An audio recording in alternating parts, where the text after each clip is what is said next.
Kesakitan dan luka merupakan suatu hal lumrah yang pasti pernah dialami oleh setiap insan yang hidup di dunia ini.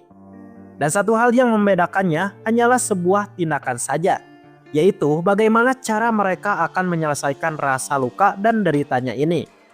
Diceritakanlah ada seorang gangster yang mengalami penderitaan tiada tara. Pasalnya dia telah dijebak masuk penjara oleh kelompoknya sendiri atas kasus pembunuhan.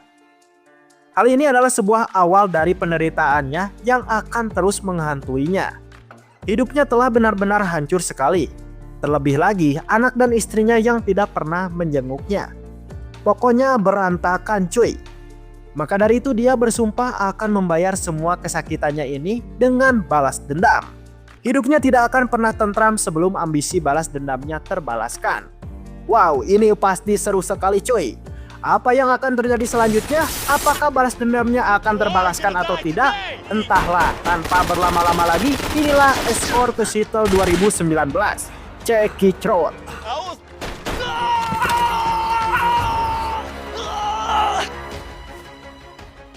Di negara Eropa, tepatnya di sebuah gudang yang kumuh, sekelompok gangster tengah menyiksa pria yang memiliki tunggakan hutang terhadap mereka. Dengan sadisnya, si bos gangster yang bernama Max menyiksa nasabahnya ini dengan dijadikan samsak penahan bola baseball. Namun semua pukulannya malah meleset yang membuat orang kepercayaannya bernama Jimmy greget dan ingin langsung membunuhnya.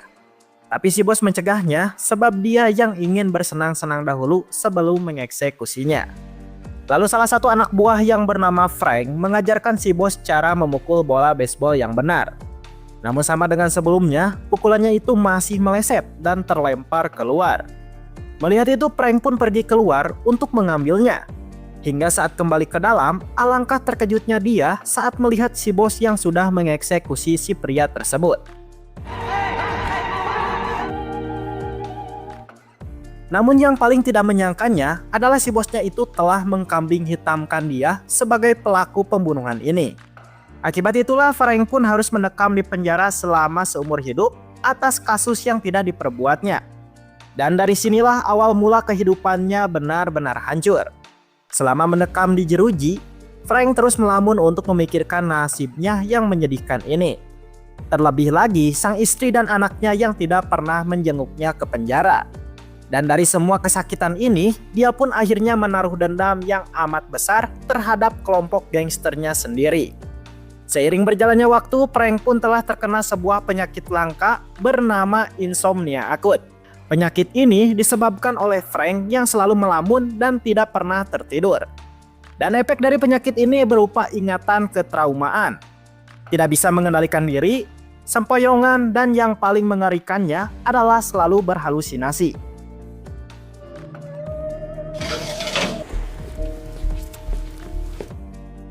19 tahun pun telah berlalu.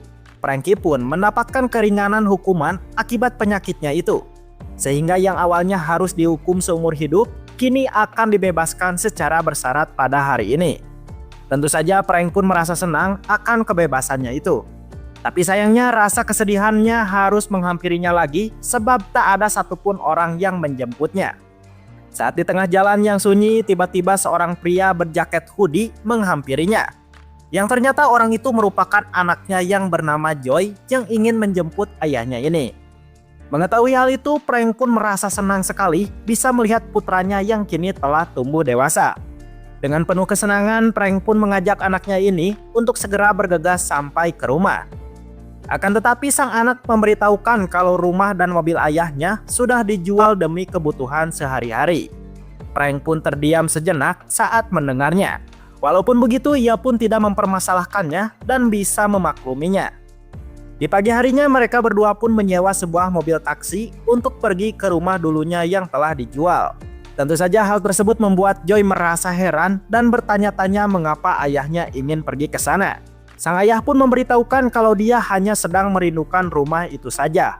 Akan tetapi tujuan Frank sebenarnya ke sana karena ingin menggali sesuatu di belakang rumah. Yang ternyata di dalam galiannya itu ada banyak sekali uang. Dan bahkan dia juga telah menyimpan sebuah pemukul kasti milik bosnya. Frank telah sengaja menyembunyikan semua ini dari siapapun agar dia bisa menikmatinya sekarang setelah lamanya menderita di dalam neraka penjara.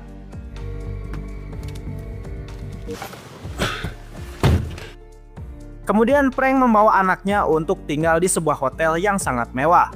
Tentu saja hal ini pun membuat anaknya bertanya-tanya kembali dari mana ayahnya bisa memiliki uang. Sang anak pun menjadi seujon dan mengira ayahnya telah kembali ke dunia gelap lagi. Tapi sang ayah membantah tuduhan itu bahwa dia tidak akan mungkin kembali ke dunia masa lalunya. Dia meminta anaknya untuk menghilangkan pikiran seujon itu dan lebih memikirkan untuk hidup berbahagia saja dengannya. Di malam harinya, Frankie mengajak sang anak untuk makan malam di restoran mewah. Saat sedang menyantap makanan yang lezat ini, pandangan Frank tidak sengaja teralihkan oleh pesona cewek ani-ani bernama Simon. Melihat itu, sang anak menyarankan ayahnya untuk menyewa wanita itu. Tapi Frank menolaknya sebab dia yang masih setia terhadap istrinya yang telah lama meninggal dunia. Sial sekali, momen yang indah ini pun harus sedikit berantakan akibat ingatan penderitaannya yang kambuh lagi. Grandfather. Maka dari itu, Frank pun memutuskan untuk pulang saja ke apartemennya demi mengistirahatkan tubuhnya. Sekembalinya ke apartemen, dia pun menghampiri anaknya untuk memberikannya sebuah pemukul baseball hasil buatannya. Dia telah lama membuatkan pemukul ini sebagai bentuk rasa kasih sayang terhadapnya. Tapi sang anak alias Joey malah menolak hadiah itu, lantaran dia yang tidak bisa bermain baseball. Lalu Joey pun tidak sengaja melihat ada sebuah pemukul baseball berbalut darah di tas ayahnya. Melihat itu, dia pun merasa curiga kembali kalau ayahnya masih terlibat dalam dunia gangster. Bahkan sang anak berpikir ayahnya akan melakukan balas dendam terhadap kelompok gangster yang telah menjebloskannya ke dalam penjara. Maka dari itu, dia pun meminta ayahnya untuk jangan melakukan hal tersebut. Namun sang ayah membantahnya dan menegaskan bahwa dia tidak akan melakukan balas dendam. Frank telah merelakan semua penderitaan di masa lalunya agar bisa hidup bahagia bersama anaknya. Akan tetapi saat Joey telah tertidur pulas, secara diam-diam Frank pun pergi ke markas dulunya untuk melakukan balas dendam kepada kelompok gangsternya sendiri. Namun sial, dia tidak menemukan keberadaan bosnya, yang ada justru malah ada komplotan gangster baru yang melakukan bisnis jual beli senjata ilegal. Si para gangster yang merasa terancam pun langsung menodongkan pistolnya. Tapi Frank menenangkan mereka sembari menjelaskan tujuan dia ke sini hanya ingin membeli senjata saja. Mendengar hal itu, mereka pun membiarkannya masuk. Hingga saat di dalam, Frank pun terdiam sejenak saat melihat pemimpin gangsternya. Seolah-olah dia pernah melihat dan mengenalinya. Dan betul saja, rupa-rupanya pemimpin gangster baru itu ternyata anaknya Max, mantan bosnya dahulu. Menyadari hal itu, ia pun mencoba menanyakan di mana keberadaan Max sekarang. Sang anak memberitahukan kalau ayahnya telah meninggal 6 tahun yang lalu. Tapi entah mengapa, Frank yang mendengar hal tersebut merasa tidak percaya. Walaupun begitu, dia tidak berani menanyakannya lagi. Dan ia pun memutuskan untuk membeli banyak senjata yang nantinya akan dia pakai untuk misi balas dendam.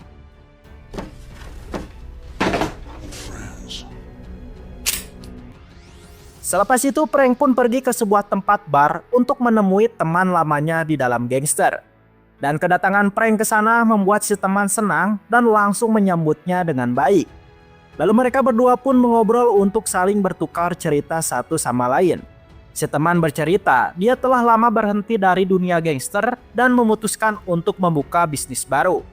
Akan tetapi obrolan yang hangat ini pun malah harus berubah menjadi sedikit tegang saat Frank mencoba menanyakan keberadaan mantan bos mereka. Mendengar pertanyaan tersebut membuat raut wajah si teman pun menjadi panik. Dengan sedikit kepanikan si teman pun kalau mantan bos mereka telah lama meninggal 6 tahun yang lalu. Maka dari itu dia meminta Frank untuk memaafkan kesalahan bosnya agar bisa hidup tenang di alam baka. Tapi sama dengan sebelumnya, Frank pun masih tidak mempercayai mengenai bosnya yang telah meninggal. Tak ada pilihan lain, Frank pun terpaksa mengancam temannya itu menggunakan pistol agar mau memberitahukan keberadaannya sekarang. Dan betul saja, si teman pun langsung ketakutan sehingga dia pun akan memberitahu semuanya. Ternyata memang benar bahwa bosnya itu belum meninggal. Tapi jujur, dia memang tidak mengetahui keberadaannya sekarang.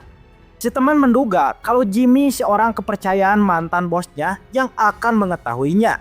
Mendengar nama Jimmy, tiba-tiba saja penyakit insomnianya pun kembali kambuh.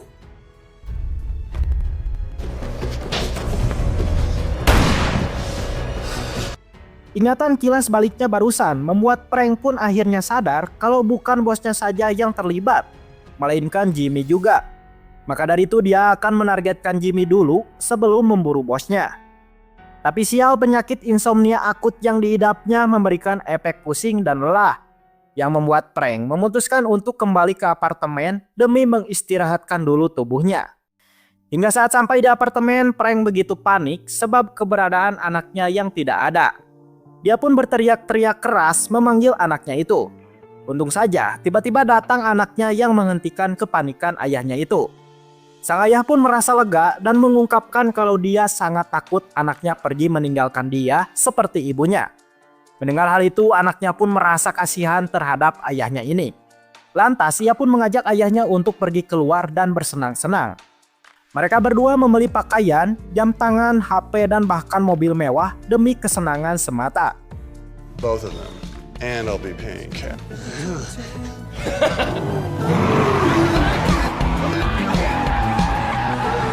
Seusai bersenang-senang, Frank dan sang anak mampir dahulu ke sebuah hotel mewah. Tidak lama kemudian, seorang pria penyalur ani-ani menghampirinya untuk menawarkan beberapa gadis. Sang anak pun menjurungkan Frank untuk melakukan hal itu dan mengencani wanita agar tidak terlalu penat dalam masa lalunya. Namun sama dengan sebelumnya, Frank tetap menolak dengan alasan masih mencintai istrinya yang sudah meninggal dunia. Dirasa waktu yang sudah semakin larut, mereka berdua pun memutuskan untuk kembali ke hotel. Sekembalinya di hotel, Frank keheranan melihat Simon, si wanita ani-ani, ada di kamarnya. Ternyata sebelumnya Joy secara diam-diam telah menyewa Simon untuk dikencani oleh ayahnya. Awalnya sang ayah menolak, akan tetapi setelah Simon menggodanya, ya sudah pasti imannya pun goyah dan ujung-ujungnya celepot. Selepas melakukan hal mantap-mantap, Simon pun sedikit merasa takut saat mengetahui bahwa Frank ternyata seorang mantan narapidana. Namun Frank menenangkannya dan mengatakan dirinya tidak akan melukai Simon. Untungnya Simon pun percaya juga. Lalu Frank mengajak Simon untuk menemaninya jalan-jalan. Dan kencan malam ini pun membuat jiwa hatinya mulai luluh dan mencintai Simon. Kemudian mereka berdua menepi di sebuah pegunungan untuk saling mengobrol dan bertukar cerita.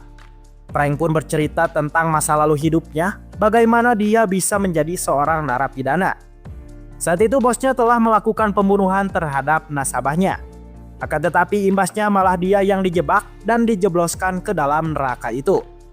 Dan saat itulah kehidupannya benar-benar hancur akibat harus menanggung hukuman yang tidak dilakukannya. Simon pun hanya terdiam kasihan saja mendengar semua cerita yang menyedihkan ini. Walaupun begitu, benih cinta dalam hatinya mulai tumbuh terhadap Frank si mantan gangster ini. Malam pun semakin larut, Frank pun mengantarkan Simon pulang ke rumahnya. Sebelum berpamitan, Frank memberitahukan besok dia akan menelpon si penyalur untuk menyewa dan mengundang Simon kembali dalam acara makan malamnya. Seusai itu, bukannya pulang ke apartemen, Frank justru malah pergi ke sebuah klub malam untuk menemui seseorang. Dan entah dari siapa infonya, dia telah menemukan keberadaannya Jimmy, si tangan kanan mantan bosnya. Di sana Frank pun langsung menodongkan senjatanya untuk membunuh Jimmy. Anehnya, Jimmy pun tidak merasakan panik sedikit pun. Sebab dia yang sudah mengetahui kalau Frank pasti akan mencarinya. Di tengah ketegangan ini, Jimmy mengancam tidak akan memberitahukan keberadaan Max jika Frank membunuhnya. Tapi sial sekali, perkataan barusan hanyalah sebuah pengalihan saja untuk membuat Frank lalai. Yang dimana Jimmy pun berusaha merebut pistol itu untuk membalikan keadaan. Is that making you uncomfortable? Just like the old days, baby. Dengan penuh kekesalan, Frank kembali ke apartemennya untuk mengambil senjatanya lagi. Dia benar-benar emosi terhadap Jimmy atas perlawanan semalam tadi. Lalu Joy yang tidak sengaja melihat itu berusaha mencegah ayahnya untuk pergi melakukan balas dendam. Sang anak tidak ingin kehilangan ayahnya. Tapi sayangnya amarah Frank telah memuncak sekali yang membuat dia akan tetap pergi untuk melakukan balas dendam. Kemudian Frank pun pergi ke sebuah toko daging untuk menemui rekannya Jimmy semasa di gangster. Dan sama dengan si Jimmy, si temannya ini juga telah mengetahui kalau Frank pasti akan mencari untuk memburunya juga. Maka dari itu dia pun meminta maaf atas pengkhianatannya saat dulu terhadap Frank. Dan kini dia telah berhenti dari dunia gangster dan menjadi tukang daging demi hidup normal. Dan sebagai bentuk penebusan kesalahannya, si teman pun akan memberitahukan semua info mengenai mantan bos mereka yaitu Max. Menurut info terakhir, Max telah memalsukan kematiannya dari orang-orang demi menghindari para gangster yang ingin memburunya. Dan saat ini dia sedang dirawat di sebuah panti jompo. Selepas mengatakan semua itu, si teman pun memohon kepada Frank untuk memaafkannya. Mendengar hal itu, Frank pun sedikit tersentuh juga. Dia bingung antara harus memaafkannya atau tidak. Tapi tiba-tiba setelah Frank pergi dari sini, tak berselang lama Jimmy pun datang untuk menemui rekannya. Akan tetapi ia pun begitu terkejut saat melihat rekannya yang sudah tergeletak tewas mengenaskan. Jimmy pun langsung tersadar kalau pelakunya sudah pasti Frank. Kembali lagi ke Frank yang sudah sampai di apartemennya. Sesampainya di apartemen, Frank begitu keheranan karena anaknya yang tidak ada. Di tengah kegelisahannya itu, sial sekali penyakit insomnia akutnya kambuh lagi. Dengan cepat ia mencari obatnya itu untuk segera menetralkan halusinasinya ini. Dikarenakan kepalanya yang terasa pusing sekali, dia pun memanggil petugas hotel untuk membantunya menghubungi anaknya. Akan tetapi si petugas hotel itu keheranan sebab tidak menemukan ada nomor HP-nya si Joy. Mendengar hal itu, Frank pun ikut keheranan juga, padahal semalam tadi dia habis teleponan sama anaknya. Tapi anehnya si petugas ini pun tidak menemukan ada riwayat panggilan Frank telah menelpon anaknya itu. Tentu saja hal ini adalah sebuah hal yang aneh sekali. Mengapa bisa begitu? Gak tahu cuy. Kemudian Frank yang kebingungan pun menyuruh si petugas ini untuk mencarikan semua alamat panti jompo yang ada di kota itu saja. Tidak lama kemudian terdengar suara ketukan pintu dari Simon yang ingin menghadiri undangan makan malam dari Frank saat tempo malam tadi. Namun saat pintu dibuka, Frank begitu kesal saat orang yang datang ternyata bukanlah si Simon. Dia pun langsung mengusir wanita itu dari apartemennya. Akibat hal itulah Frank pun menjadi kesal terhadap si penyalur yang ingin memeras uangnya. Di tengah kekesalannya ini, kebetulan sekali si penyalur datang yang ingin protes terhadap Frank yang telah mengusir wanita tadi. Dia pun mengeluarkan pistol untuk mengancam Frank agar memberikan uang ganti rugi kepadanya. Tentu saja Frank pun marah besar dan langsung merebut pistol itu untuk mengancam balik. Frank mengancam akan mengirim si penyalur ke neraka jika berani memerasnya. Anjay.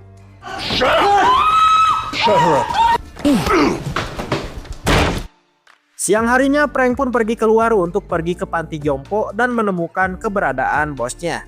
Akan tetapi di tengah perjalanan tiba-tiba saja HP-nya pun berdering mendapatkan telepon dari anaknya. Akan tetapi saat teleponnya diangkat, Frank begitu khawatir saat mendengar anaknya yang sedang berteriak meminta tolong kepadanya. Di dalam kepanikannya ini, sang ayah pun meminta anaknya untuk memberitahukan keberadaannya sekarang. Sial seribu sial, telepon pun malah ujuk-ujuk mati. Dengan ingatan yang dimilikinya, Frank pun pergi ke sebuah gudang kumuh yang dimana tempat ini merupakan sebuah tempat para pecandu narkoba bersembunyi. Lalu Frank pun berjalan secara perlahan untuk mencari keberadaan anaknya di sini. Hingga ia pun begitu panik saat melihat anaknya yang sudah terkapar tak sadarkan diri. Dengan cepat, Frank pun menggendongnya ke apartemen untuk mengobatinya. Untung saja anaknya pun berhasil diselamatkan. Sang ayah pun meminta maaf atas kesalahan masa lalunya yang telah hidup di dunia pergangsteran dan harus berakhir di penjara.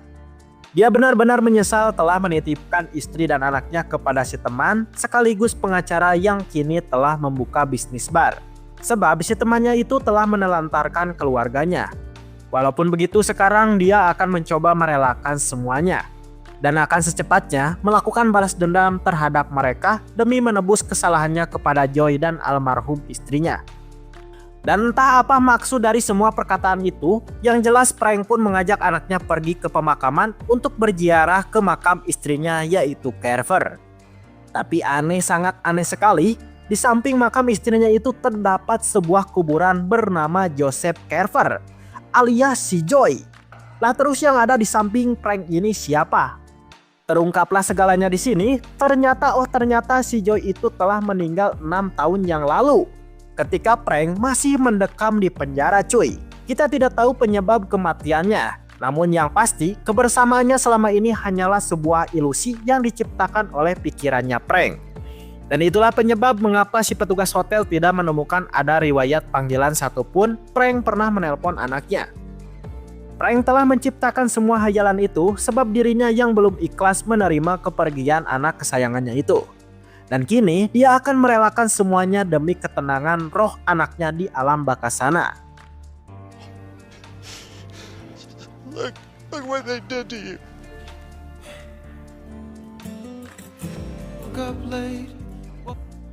Frank pun kembali ke apartemennya untuk mengantongi semua uangnya. Kali ini dia akan benar-benar mengakhiri semua rasa amarah dendam ini. Namun sebelum aksinya dilakukan, Frank pun menemui Simon dulu untuk memberikan semua uang miliknya. Frank mengungkapkan dirinya sudah tidak memiliki gairah lagi untuk hidup. Sebab istri dan anaknya yang menjadi penyemangat hidupnya itu sudah lama tiada.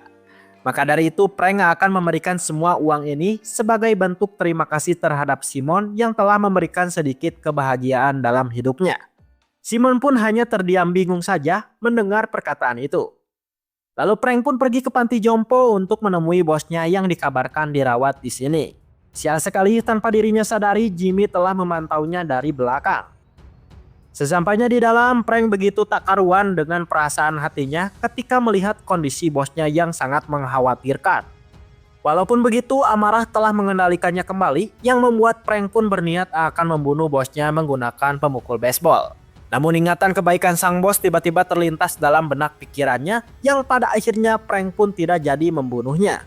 Dia pun mengembalikan pemukul baseball ini kepada sang bos yang masih tertidur lelap. Saat akan pergi keluar, tiba-tiba saja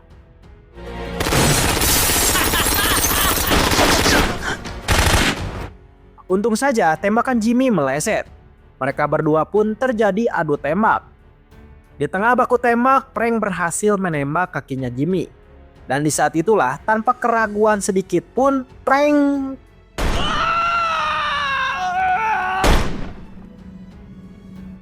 balas dendam pun telah selesai. Dan kini target selanjutnya adalah si pengacara yang telah menelantarkan anak dan istrinya semasa mendekam di jeruji besi.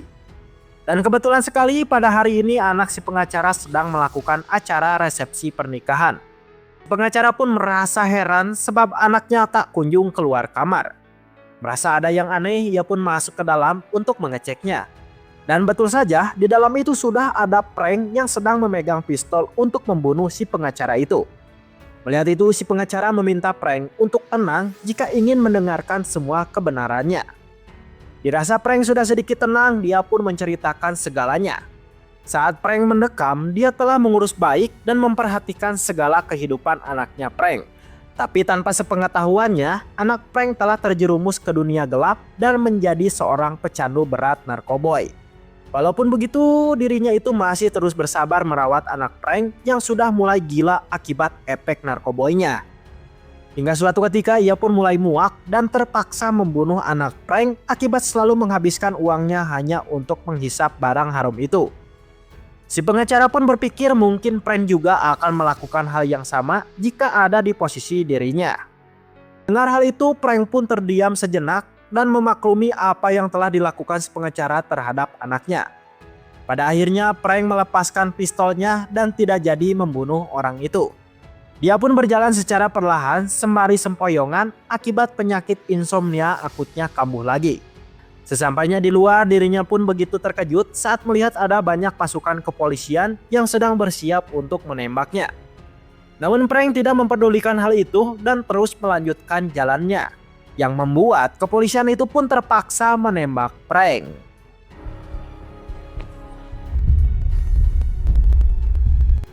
Di Di momen sekaratnya itu, anak Frank muncul kembali yang ingin menjemput ayahnya itu. Frank pun menatap ke langit dalam keadaan senyum sembari menunggu ajalnya datang. Dia telah menunggu momen kematiannya sendiri demi bisa bertemu dengan sang istri dan anaknya. Dan selepas itu apa barudak? Ya bener, film pun selesai. Mantap cuy.